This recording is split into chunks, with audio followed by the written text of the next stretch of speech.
Senin sepetinden merhabalar. Bugün yapımı çok kolay, bir günde yapıp hemen takabileceğiniz bir bandana yapıyoruz.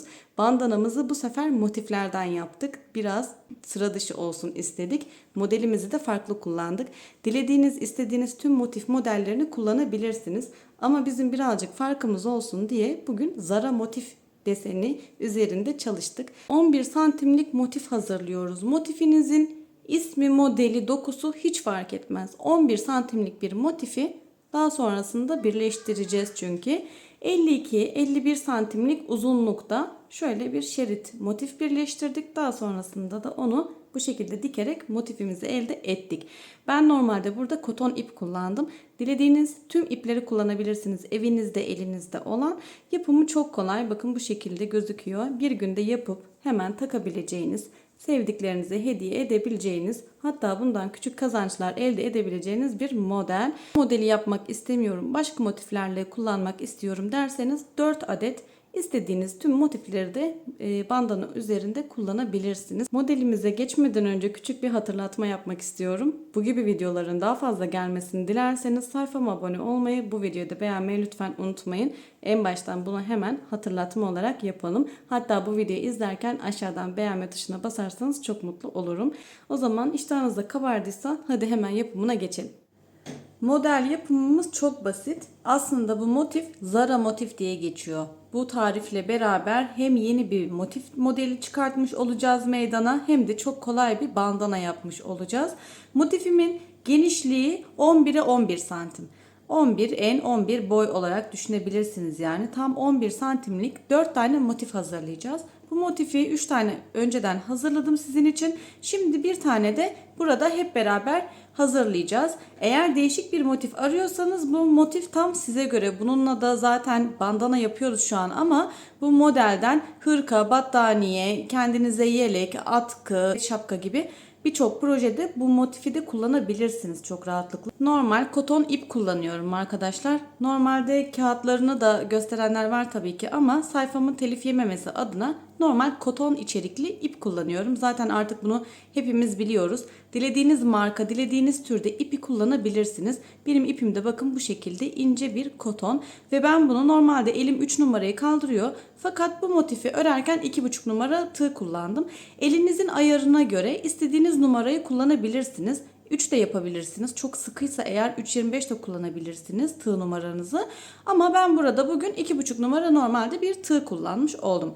Şimdi aşamamız şöyle. Rengarenk yapacağım için aslında sıralar gayet net olabilir. Dilerseniz bunu tek renk olarak da devam ettirebilirsiniz. Bir üst sıraya nasıl çıkılır zaten daha önceki motif anlatım modellerimde de zaten bunu göstermiştim. Şimdi normalde 5 sıradan oluşuyor ve ben bugün de burada 5 renk kullanacağım. Normal zincir ve trabzanlardan oluşuyor ve sadece şurada bir bademlerimiz var. Kenar kısımlarını yapmamız için üçlü trabzanlar yapacağız. Daha sonrasında ikili trabzanlar olarak devam edeceğiz.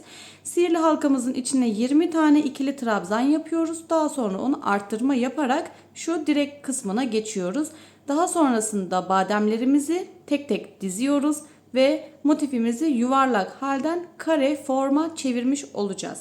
Hemen motifimizin yapımına başlıyorum. Parmağım ve işaret parmağım arasında ipimin ucunu tutuyorum.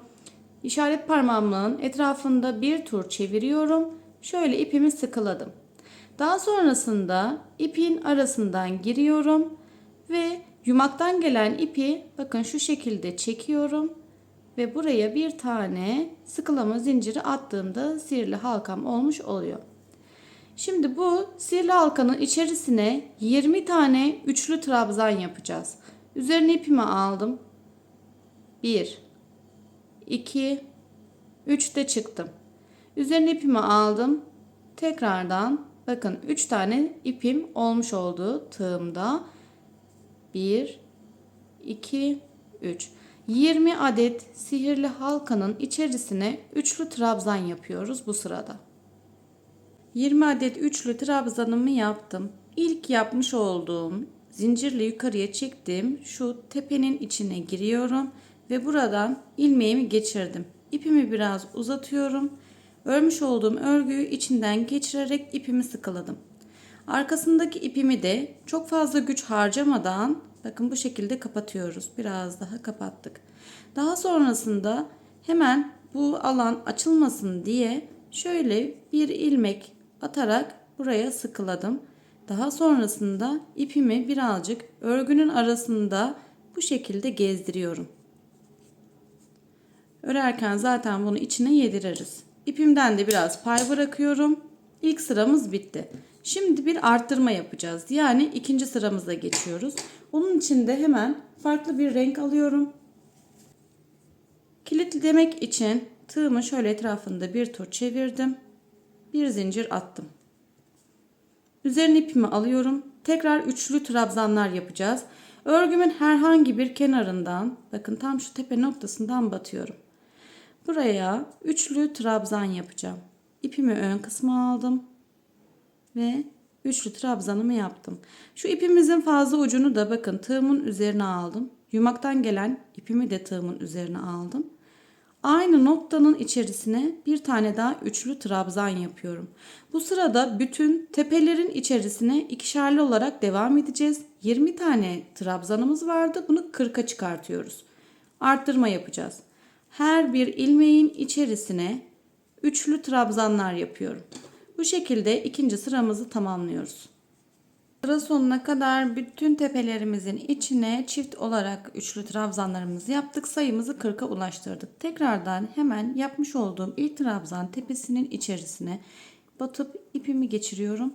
Bu şekilde uzatıyorum ve ikinci sıramızı da burada tamamladık. Bütün motiflerimi yaparken kesme aşamasında motiflerimi illa ipimi biraz uzatıp içinden geçiriyorum. Bir motifçi olarak bu daha sağlam bir yöntem oluyor. Şimdi sıradaki rengimizi hemen yapalım. Bu sırada da şu görmüş olduğunuz direklerimizi yapmış olacağız. Bu direklerimizi yapacağız. O yüzden bu sırada ipimizi birazcık olduğundan daha dikkatli gizlememiz lazım. Aksi takdirde arka tarafında çok fazla böyle ipimiz gözükür. Bu da hoş görünüme sahip olmaz. Şimdi yeni bir ipe hemen şöyle kilit attım. Üzerine ipimi aldım. Gene üçlü trabzan direkleri yapmış olacağız. Örgümün herhangi bir tepesinden batıyorum ve buraya üçlü trabzan yapıyorum. Şimdi buraya 3 tane zincir çekeceğim. 1, aynı zamanda bu ipimi de burada bakın gizledim. 2 ve 3. Üzerine ipimi aldım. Bir değil, ikinci tepeye batıyorum. Bir atlıyorum, ikinci tepeye batıyorum ve buraya üçlü bir trabzan yapıyorum. Tekrar buraya 3 tane zincir çekiyorum. Üzerine ipimi aldım. Bir atlıyorum, ikinci tepe noktasını batırıyorum. Buraya üçlü trabzan yapıyorum. Bu şekilde sıra sonuna kadar bir atlayıp ikinci trabzan tepemizin hemen bakın şu noktasına batırarak üçlü bir trabzan yapıyorum. Bu şekilde buraya 20 tane direk yapmış olacağız. 20 tane direğimizi hemen tamamlayalım. Yapmış olduğumuz şu üçlü trabzanımızın tam tepesine tekrardan batıyorum şimdi. Batırdım tığımı ve buradan çıkartıyorum. 20 tane trabzan direklerini yapmış olduk. Bu sırada da görevimiz bitti. Artık son 2 sıramız kaldı. 2 sıra sonra da zaten motifimizi hemen birleştireceğiz. Yeni bir renge geçiyorum. Yeni bir renkte de şimdi bu badem kısımlarını yapacağız. Yani üçlü toplamalarımızı yapacağız. Bunun yapımı da çok kolay. Tekrardan üzerine ipimi alıyorum. Şimdi her bir tepe boşluğunun içerisine üçlü trabzanlar yapacağız tekrardan. Üzerine ipimi almıştım. Bakın 3'te çıktım. Üzerine ipimi aldım. 1, 2. Tığımda ipimi tutuyorum. Üzerine ipimi aldım. 1, 2. 3 tane tığımda ilmek oldu. Üçünü birlikte çekiyorum. 2 tane zincir çekiyorum. Şöyle ipimizi biraz sakladık. Üzerine ipimi aldım. Bu şekilde bütün sıra boyunca badem yapacağız. Tığımızda ipimizi biriktiriyoruz. Bakın ilk trabzanımı yaptım, biriktirdim. Üzerine ipimi aldım. Ve bu şekilde yaptım. Üzerine ipimi aldım. 1, 2. 3 tane trabzanımız oldu. Tığımda bakın 4 tane ilmeğim var. Dördünü birlikte çektim. Tekrar 2 tane zincir çekiyorum. Sırada gelen boşluğun içerisine 3 tane trabzan yapıyorum bu şekilde. Sıra sonuna kadar işlemi devam ediyoruz. 2 tane zincir çekiyoruz aralarda.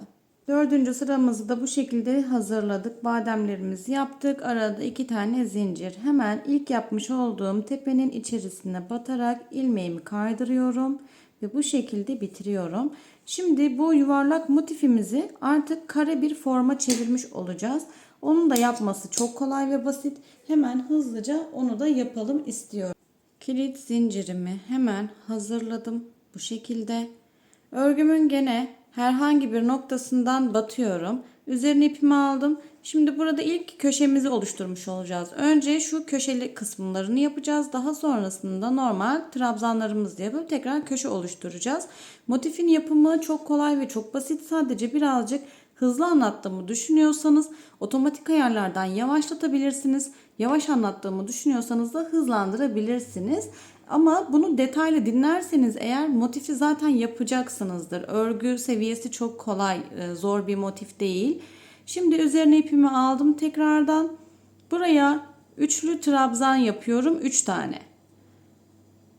1 2 ve 3. Şu hatta üçüncü de şu ipimi gene ilmekler arasında gezdirip bunu da arkaya aldım. 2 tane zincir çekiyorum. Aynı noktanın içerisine, aynı boşluğun içerisine tekrardan üçlü bir grup hazırlıyorum. 3 tane trabzandan. 1 2 ve 3. Bundan sonrasını diğer köşe kısmına gelene kadar ikili trabzanlarla devam edeceğiz. Toplamda 4 adet ikili trabzan yapacağız yan yana. Şimdi 1 2 ve 3. Bu şekilde ikili trabzanımı yaptım. Tekrar üzerine ipimi aldım. Aralarda zincir yok. Sıradaki boşluğun içerisine önce ikisini daha sonra ikisini birlikte çekerek ikili trabzanlarımızı oluşturuyoruz. Bu şekilde üçlü trabzanımı yaptım. 2. Bu üçüncü grubum olmuş oldu. Bu şekilde. Ve bu da son dördüncü grubum. Tekrar bir üçlü trabzanımı yaptım buraya. Bu grubu yapmış olduk. Şimdi üzerine ipimi alıyorum. Bakın tam köşeye gelmiş olduk. Burada üçlü bir trabzan. 1 2 ve 3. Sırasıyla tığımdan bütün ipleri bırakıyorum. 1 2 ve 3. 2 tane zincir çekiyorum. Üzerine ipimi aldım. Aynı noktanın içerisine tekrar bir üçlü grup daha yapıyorum. Üçlü trabzan. Sadece köşelerde üçlü trabzan yapıyoruz. Aralarda ikili trabzan yapıyoruz. Bu şekilde motifimizi kare forma getireceğiz ve artık motif ile işimiz bitti. Daha sonrasında motiflerimizi ip kesmeden birleştirerek bandanamızın sonuna doğru gelmiş oluyoruz. Şimdi hemen sıra sonuna kadar bu işleme devam ediyoruz. Motifimizi bu şekilde hazırladık. Bakın bitti. Eğer dilerseniz 3 tane zincir çekebilirsiniz şu aralarına. Ben 2 tane çekiyorum normalde diye size kendi yaptığım tarzda anlatıyorum.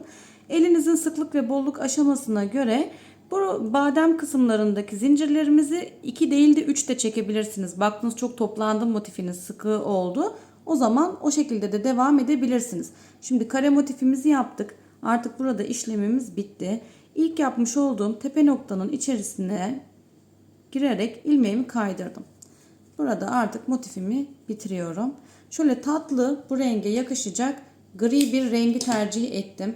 Gri renkle motifimizi birleştirme yapacağız. Bu sıradan sonra ipinizi arka kısımda temizleyin ki örgünüz daha muntazam olsun. Bakın şu şekilde örgümü içerisinde gezdiriyorum. Şöyle trabzanların en alt zeminine inip bu şekilde ipimi gizledim. 4 tane motifimizi hazırladık. Şimdi bu motiften sonra bütün motiflerimizi bu şekilde yan yana olarak birleştirme yapacağız. Bu yetişkin bir bandana. Eğer çocuk yapmak isterseniz direkt 3 taneden de yapabilirsiniz. Daha küçüktür, bebektir. O zaman 3 tane motife indirebilirsiniz motif sayınızı. Ama bu yetişkin ve 10-11 yaş sonrası çocuklar için daha uygun olabilecek büyüklükte bir forma gelmiş oluyor. Şimdi ip kesmeden bütün motiflerimizi bu şekilde tam şu köşeden başlayıp buraya kadar gelip daha sonra bu motiflerimizi sıra sıra hemen birleştirmeye başlayacağız. Bunun için de motiflerinizi istediğiniz gibi dizebilirsiniz. Eğer ben bu motifi yapmak istemiyorum derseniz 5 sıralı hanım dilendi yapabilirsiniz. 5 sıralı yıldız motif yapabilirsiniz. Biz bugün burada farklı olsun diye Zara motif yapmayı tercih ettik. Tabii ki de bu size kalmış bir şey. Hangisini yapmak istersiniz? Şimdi motifimin herhangi bir köşesinden başlıyorum. Birleştireceğim. O yüzden örmeye.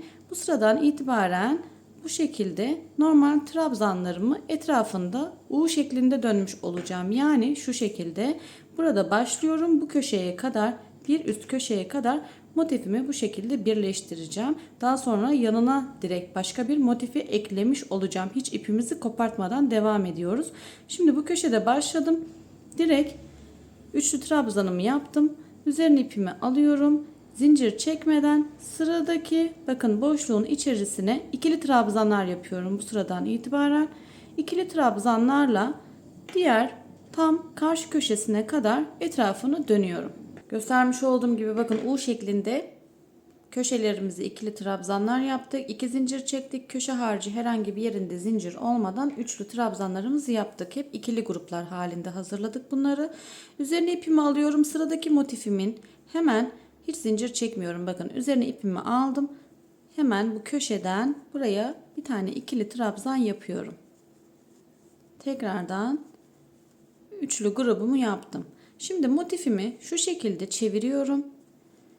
Direkt ilk sırada gelen boşluğun içerisinden buraya geçiriyorum.